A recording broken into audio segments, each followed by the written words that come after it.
Songkok Gundal, jenama yang tidak asing bagi penduduk negeri terbesar di semenanjung tanah air. Dihasilkan di Kuantan, Pahang, ia menjadi lokasi terletaknya pusat penghasilan songkok yang tertua di negeri Darul Makmur ini. Bermula sejak tahun 60-an, perniagaan ini diwarisi daripada generasi ke generasi keluarga Ahmad Gundal Mat Contoh. Keselesaan pelanggan, keutamaan kami merupakan slogan yang dipegang utuh oleh keluarga ini dalam penghasilan setiap biji songkok yang ditempah. Ketelitian jahitan di setiap sudut merupakan kunci utama membezakan songkok Gundal yang dihasilkan di sini berbanding dengan jenama lain. Songkok Gundal beza dengan songkok lain ni pembuatan dia je lah. Cara jahitan dia, cara pasangan dia berbeza dengan songkok luar. Jahitan kami rapat. Jahitan orang banyakkan menggunakan mesin yang jenis sekali jahit banyak. Macam kami, produk kami satu-satu. Itu keistimewaan songkok kami. Keselesaan dia bila kita pakai sedap lah. Dengan jahitan kami sedap. Dibanding dengan yang luar ni, dia orang pakai macam ada plastik tu. Jadi plastik tu keras. Nak memudahkan jahit, dia orang pakai plastik tu lah. Macam kami banyak kerja. Sebab dia jadi sedap songkok kami tu. Sebagai generasi ketiga mewarisi seni pembuatan songkok, Ismail merupakan satu-satunya ahli keluarga yang mempunyai kemahiran menyeluruh dalam penghasilan topi tradisional ini.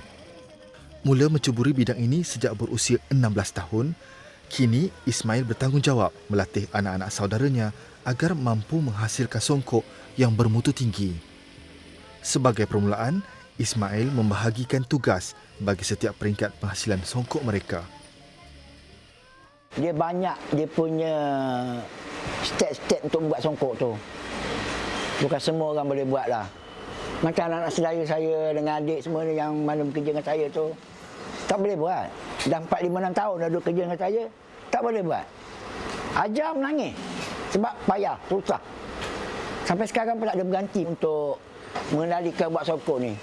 Kecuali tu pun ada seorang anak saudara. Tapi tak duduk dengan saya, dia buka kedai lain. Secara keseluruhannya, terdapat 17 peringkat pembuatan songkok Gundal, bermula daripada pembuatan pelan, jahitan permukaan kepala dan badan songkok sehingga kecantuman baldu pada badan songkok. Bila kita bahagikan kerja, mana bahagian pelan buat satu bahagian, kemudian bahagian mengkarung satu bahagian cantuman satu bahagian, so dia akan jadi mudahlah. Kalau satu hari, kalau kita boleh buat daripada mula, mungkin boleh buat 3 biji songkok saja sehari. Tapi bila ada pembahagian tugas, satu hari kita boleh pergi 10 biji ke 30 biji sehari. Okey, ni songkok yang dibuat oleh pakcik lah ni, yang dah siap ni. Ya, saya. Okey. Buat tu. Okey. Songkok ni sebenarnya secara lahiriahnya adalah sama je semuanya. Tapi kalau nak dibandingkan antara songkok yang dihasilkan di kilang seperti ini dan songkok Gundal yang dihasilkan menggunakan tangan, perbezaan ni sangat banyak sebenarnya. Kalau kita boleh lihat secara teknikalnya, di dalam songkok di kilang biasanya menggunakan pelapik plastik ataupun kertas. Tapi berbeza dengan songkok Gundal, jahitannya di sini lebih kemas dan dia tiada pelapik.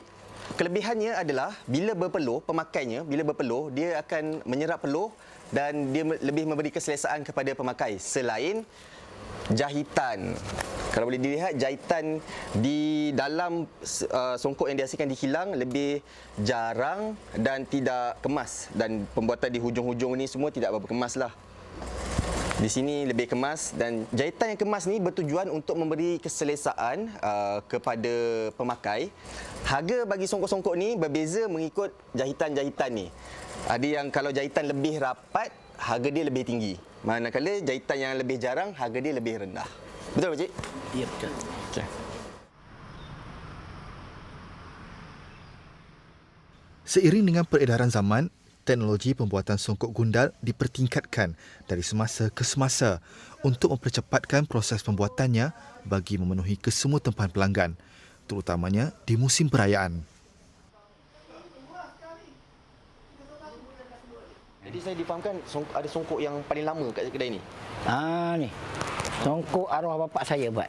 Berapa lama dah ni? Ini dah 50 tahun lebih dah ni. Jadi masa tu ni arwah Ahmad Gundal yang buat. Ya, ya. Menggunakan mesin atau menggunakan tangan? Mesin pun dia buat, dengan tangan pun dia buat. Ini bercampur tangan dengan mesin ni. Okey. Kalau bak kepala ni, dia jahit dengan tangan. Macam saya pakai sekarang, saya kepala ni saya buat dengan mesin. Okey. Tapi zaman dia buat dengan tangan. Okey. Jadi masih dia punya kualiti nampak masih baru lagi. Iya, masih baru lagi. Setelah hampir 50 tahun membuat songkok, kini hanya satu harapan Ismail. Kalau boleh anak-anak muda yang tak ada kerja tu, belajarlah buat. Sebab saya tengok makin lama songkok diminati ramai. Tapi pembuat mungkin hampir dah pupus. Pengganti tak ada. Jadi saya syukur pada di luar tu, belajarlah buat songkok.